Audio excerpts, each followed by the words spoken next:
In today's video, I'm going to teach you how to add a product block and customize the button text in your page editor. To get started, open your page section in Chrome so you can access the design canvas and editing workspace. Once you're inside the layout view, make sure you're looking at the correct section of the page where you want this product content to appear. Then click Edit to begin working inside the editor. This opens the layout pane and gives you access to the block and content settings you'll need for the rest of the process. Next, move your attention to the workspace area and look for the Add Block control.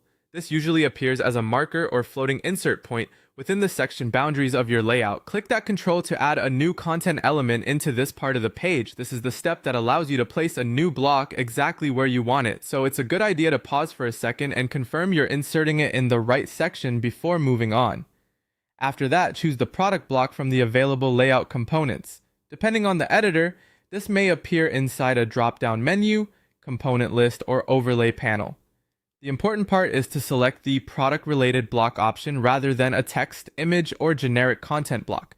This tells the page builder that you want to feature a product listing in that area of the page. Once the product block has been added, click inside its configuration panel.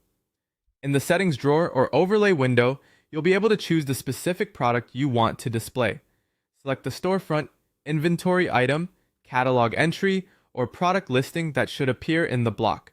Take a moment here to verify that you've picked the correct item, especially if your catalog contains similar product names.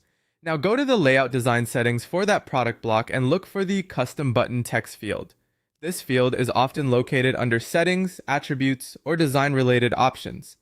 When you find it, click into the input box and enter the exact call to action text you want your visitors to see. For example, you might use something like pre-order now or grab this deal.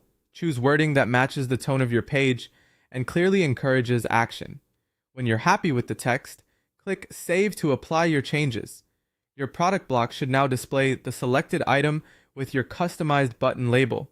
This is a simple but effective way to make your product section feel more targeted and engaging for shoppers.